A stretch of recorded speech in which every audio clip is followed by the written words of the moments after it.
Hi friends, എല്ലാവർക്കും നമസ്കാരം. ഇന്ന് നമ്മൾ ഈസി ആൻഡ് ടേസ്റ്റി ആയിട്ടുള്ളൊരു ചിക്കൻ ഫ്രൈഡ് റെസിപ്പി ആയിട്ടാണ് കാണിക്കുന്നത്.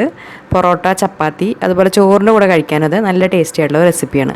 അപ്പോൾ അതിന് വേണ്ടിയിട്ട് ഒരു 650 ഗ്രാം ചിക്കൻ നന്നായി കഴുകി ഇതുപോലെ ചെറിയ പീസസ് ആയിട്ടൊന്ന് കട്ട് ചെയ്തെടുത്തിട്ടുണ്ട്. ചിക്കൻ എല്ലുള്ളതും ഇല്ലാത്തതായിട്ടുള്ള കഷ്ണങ്ങളാണ് എടുത്തിട്ടുള്ളത്. ഇനി അതിലേക്ക് ആദ്യം നമുക്കൊരു 1/4 ടീസ്പൂൺ മഞ്ഞൾപ്പൊടി, എരിവിനനുസരിച്ചുള്ള മുളക് പൊടി. ഈ ഒരു മുളക് പൊടി കൂടാതെ നമ്മളിതിലേക്ക് കുരുമുളക് പൊടിയും അതുപോലെ കുറച്ച് പച്ചമുളകൊക്കെ ചേർക്കും.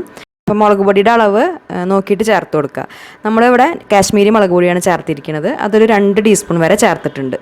1 ടീസ്പൂൺ മല്ലിപ്പൊടി, 1 ടീസ്പൂൺ തന്നെ ചില്ലി ഫ്ലേക്സ്, അതായത് വറ്റൽ മുളക് ചതച്ചെടുത്തിട്ടുള്ളത്, ഒരു 1/2 ടീസ്പൂൺ ഗരം മസാല, പിന്നെ ഒരു 1/2 ടീസ്പൂൺ തന്നെ ജീരകപ്പൊടി ചേർത്തിട്ടുണ്ട്, നല്ല ജീരകത്തിൻ്റെ പൊടി, ഒരു 2 teaspoon ginger garlic paste, 1/2 teaspoon പെരിഞ്ജീരകപ്പൊടി, പിന്നെ ഒരു 1/2 ടേബിൾ സ്പൂൺ വരെ നാരങ്ങ നീര്.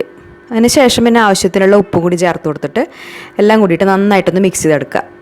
പൊടികളൊക്കെ ചിക്കൻ്റെ എല്ലാ ഭാഗത്തേക്കും നന്നായിട്ട് ആവണം. ആ രീതിയിൽ കൈ വെച്ചിട്ട് തന്നെ അതുപോലെ നന്നായിട്ട് തിരുമ്മി യോജിപ്പിച്ചെടുക്കാം. അതിന് ശേഷം പിന്നെ നമ്മൾ ഈ മസാലയൊക്കെ ചിക്കനിൽ നന്നായിട്ടൊന്ന് പിടിച്ച് കിട്ടാൻ വേണ്ടിയിട്ട് അത് കുറച്ച് സമയം ഒന്ന് റെസ്റ്റ് ചെയ്യാനായിട്ട് മാറ്റി വയ്ക്കാം. അപ്പോൾ ചുരുങ്ങിയത് 1 മണിക്കൂറെങ്കിലും ഒന്ന് റെസ്റ്റ് ചെയ്യാനായിട്ട് മാറ്റി വയ്ക്കാം.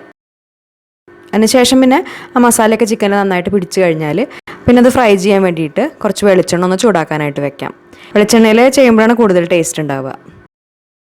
എണ്ണ നന്നായിട്ട് ചൂടായി കഴിയുമ്പോൾ ഓരോരോ പീസസ് ആയിട്ട് ഇട്ട് കൊടുത്തിട്ട് വറുത്തെടുക്കാം.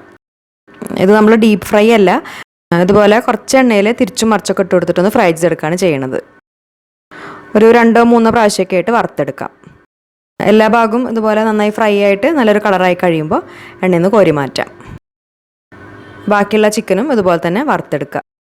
എന്നിട്ട് വറുത്തെടുത്തിട്ടുള്ള ഈ ചിക്കൻ കഴിക്കുമ്പോൾ കുറച്ചും കൂടി ഒന്ന് ടേസ്റ്റ് ആവാൻ വേണ്ടിയിട്ട് ബാക്കിയുള്ള എണ്ണയിലേക്ക്, എണ്ണ കൂടുതലായിട്ടുണ്ടെങ്കിൽ കുറച്ച് മാറ്റി വയ്ക്കാം. ഇതുപോലെ മീഡിയം വലുപ്പത്തിലുള്ള ഒരു സവാള നീളത്തിൽ കട്ട് ചെയ്തതും ഒരു 10 ചെറിയ ഉള്ളി നീളത്തിലരിഞ്ഞതും ചേർത്ത് കൊടുക്കുക. പിന്നെ അതിൻ്റെ കൂടെ തന്നെ 2-3 പച്ചമുളകും ഇതുപോലെ കുറച്ചധികം കറിവേപ്പിലയും ചേർത്ത് കൊടുത്തിട്ട് അത് നന്നായിട്ടൊന്ന് വഴറ്റിയെടുക്കാം. എന്നിട്ട് സവാളയൊക്കെ ഏകദേശം ഒന്ന് വാടി വരുമ്പോൾ അതിലേക്കൊരു 10-12 വെളുത്തുള്ളി ചതച്ചതും കൂടി ചേർത്ത് കൊടുത്തിട്ട് നന്നായിട്ടൊന്നും കൂടി വഴറ്റിയെടുക്കാം. ഒരുപാട് അങ്ങോട്ട് മൊരിയിച്ചെടുക്കേണ്ട ആവശ്യമില്ല. നമുക്കത് കഴിക്കുന്ന സമയത്ത് ആ സവാളയൊക്കെ ചെറുതായിട്ട് അതുപോലെ തന്നെ ഒന്ന് കടിക്കാനായിട്ട് കിട്ടണം. ആ ഒരു പരുവത്തിലൊന്ന് വഴറ്റിയെടുത്താൽ മതി. ഈ സമയത്തിന് അതിൽ ഉപ്പ് നോക്കിയിട്ട് ആവശ്യമാണെങ്കിൽ ഉപ്പ് ചേർക്കുക. അതിന് ശേഷം പിന്നെ വറുത്ത് വെച്ചിട്ടുള്ള ചിക്കൻ അതിലേക്ക് ചേർത്ത് കൊടുക്കാം. ചിക്കൻ ചേർത്ത് കൊടുത്തതിന് ശേഷം 1 ടീസ്പൂൺ നാരങ്ങ നീര് ചേർത്തിട്ടുണ്ട്. പിന്നെ 1 ടീസ്പൂൺ തന്നെ ചതച്ച കുരുമുളക് കൂടി ചേർത്ത് കൊടുത്തിട്ട് എല്ലാം കൂടിയിട്ട് നന്നായിട്ടൊന്ന് മിക്സ് ആക്കി എടുത്താൽ ഒരു അടിപൊളി ചിക്കൻ ഫ്രൈ റെഡിയായി. ഈ സമയത്ത് ഇനി മല്ലിയിലയുടെ ഫ്ലേവർ ഇഷ്ടമാണെങ്കിൽ വേണമെങ്കിൽ കുറച്ച് മല്ലിയിലയും ചേർക്കാം. പൊറോട്ടയുടെയും ചപ്പാത്തിയൊക്കെ കൂടെ കഴിക്കാൻ നല്ല കോമ്പിനേഷനാണ്. ചോറിൻ്റെ കൂടെ വേണമെങ്കിലും കഴിക്കാം, കുഴപ്പമൊന്നുമില്ല. പക്ഷേ കൂടുതൽ ടേസ്റ്റ് തോന്നിയിട്ടുള്ളത് പൊറോട്ടയുടെയും ചപ്പാത്തിയൊക്കെ കൂടെ കഴിക്കുമ്പോഴാണ്. ഈ രീതിയിൽ ചെയ്യാത്തവരുണ്ടെങ്കിൽ എന്തായാലും ഒന്ന് ഉണ്ടാക്കി നോക്കുക. എന്നിട്ട് ഫീഡ്ബാക്ക്സ് മറക്കാതെ അറിയിക്കുക.